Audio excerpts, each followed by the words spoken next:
Hola a todos, soy Andrés Felipe Flores y bienvenidos a un nuevo video de tutorías medicina interna. El día de hoy vamos a estar hablando acerca de síndrome adenomegálico. Aprovecho la oportunidad para invitarlos a adquirir mi nuevo diplomado de medicina interna que ya está disponible en la plataforma de medilearners.com. Recuerden que si quieren apoyar este tipo de contenido pueden suscribirse, dejar un like y darle a la campanita. De igual manera los invito a seguirme en mi Instagram personal @andresf.med, por donde estoy compartiendo con ustedes muchísimo contenido académico. No siendo más, vamos adelante con el video.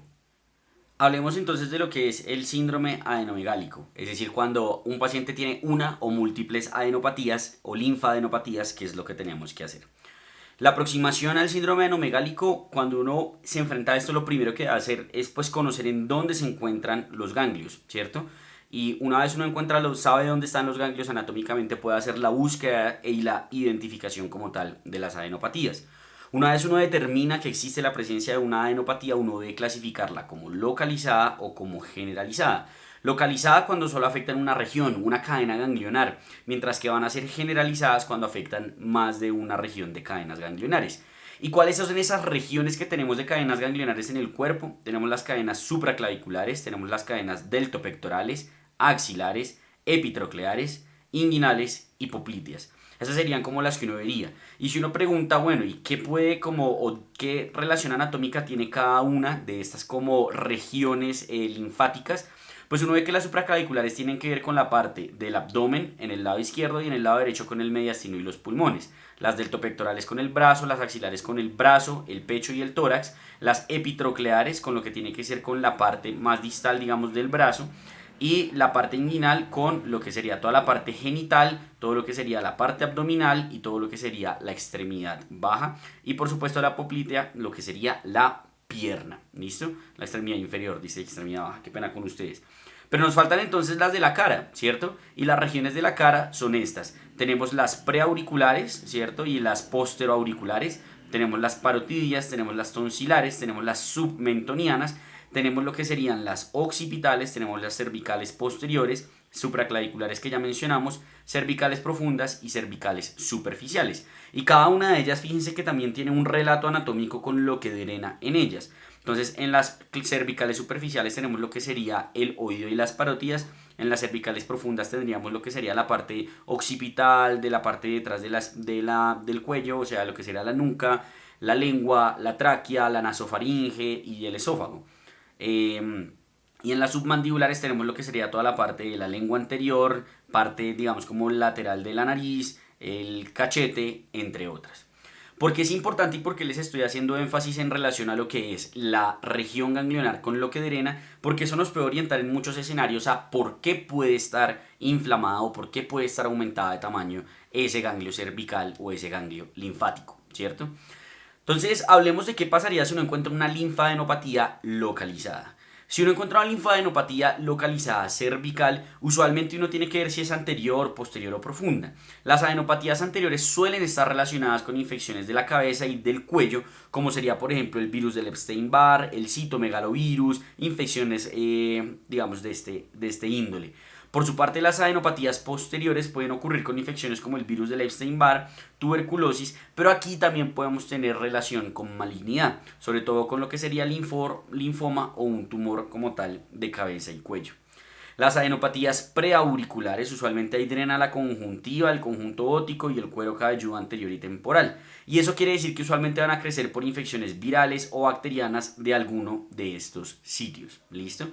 Por su parte, las postauriculares, las de atrás de la oreja, van a ser características de infección por rubeola o por compromiso parietotemporal del cuero cabelludo de alguna entidad, sea inflamatoria, tumoral o algo por el estilo.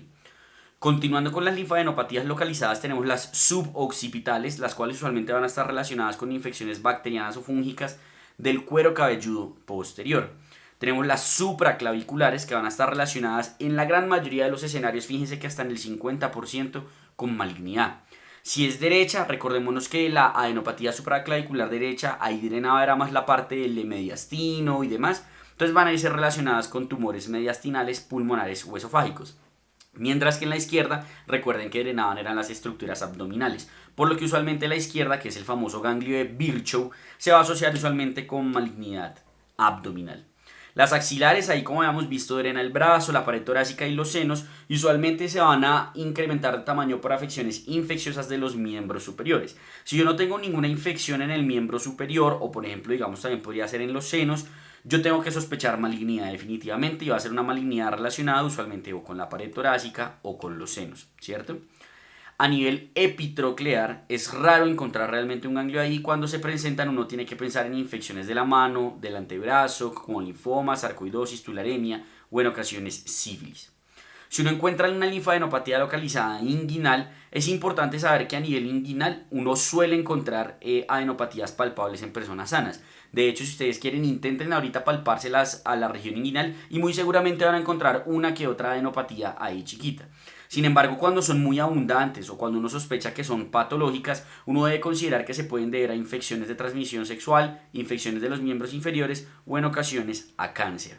En cuanto a esa patología neoplásica o tumoral que me puede generar una linfadenopatía localizada inguinal, yo tengo que pensar en tumores de piel de miembros inferiores seguidos por cervix, vagina, recto y ano, que también pueden generar metástasis a este nivel. Eso sería entonces en el escenario de la linfadenopatía localizada. ¿Qué ocurre o qué hago yo cuando me enfrento a una linfadenopatía generalizada?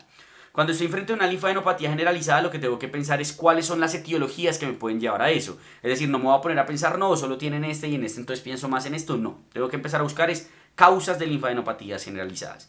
Y las causas de linfadenopatías generalizadas yo las puedo dividir en las infecciosas, en las inflamatorias autoinmunes, en las neoplásicas y en las misceláneas, medicamentos o cosas por el estilo. Entonces hablemos de varias de ellas.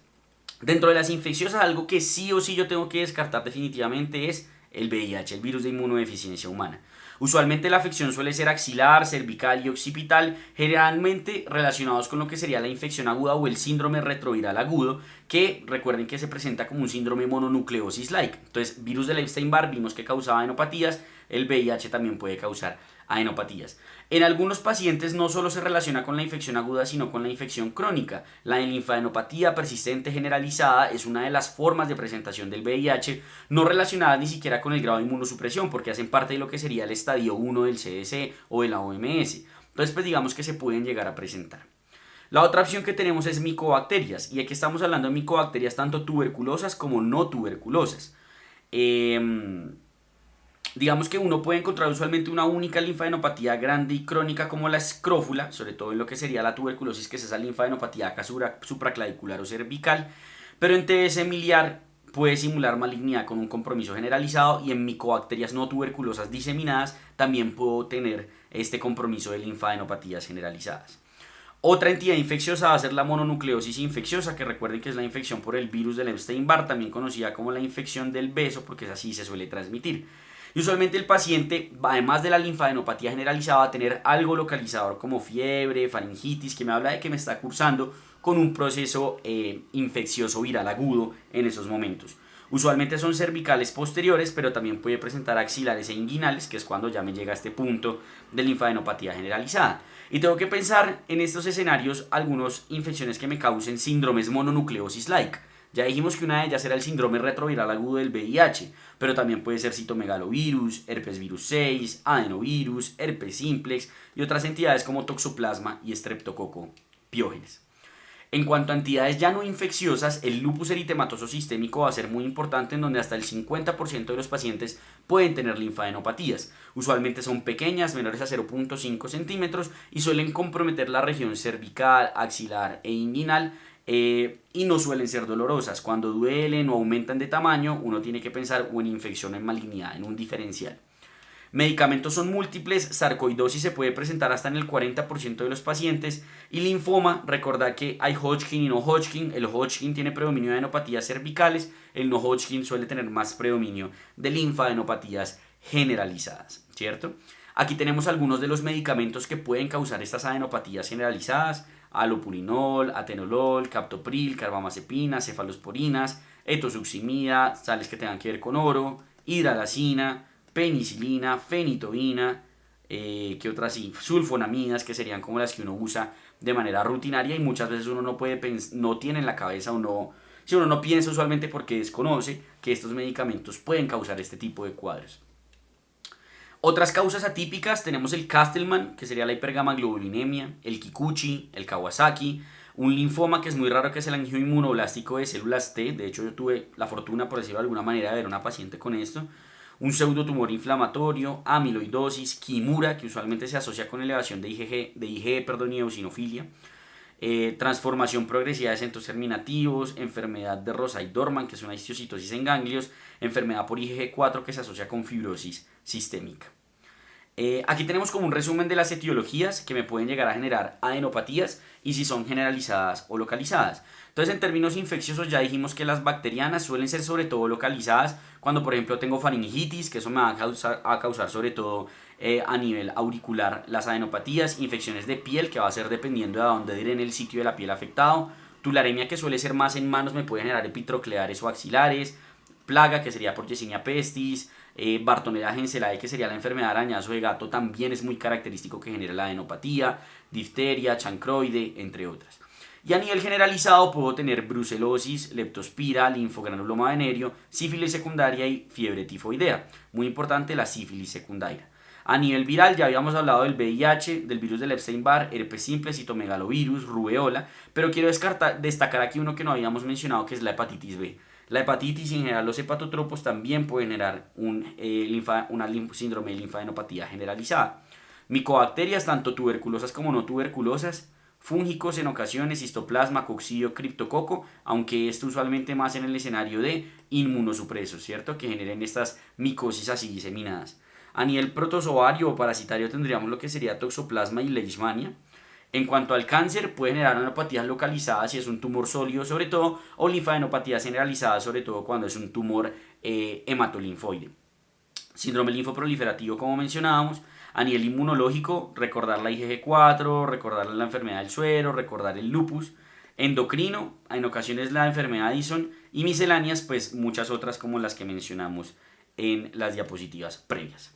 Entonces la pregunta es cuál sería mi aproximación, ¿cierto? ¿Cuál sería mi aproximación diagnóstica frente a una adenopatía? Porque ya hablamos de las como consideraciones anatómicas, de las etiologías, pero a la hora de la verdad, a la hora del té, como dicen, cuando me llega un paciente con una adenopatía o un síndrome adenomegálico generalizado, ¿cómo lo abordo? ¿Cierto?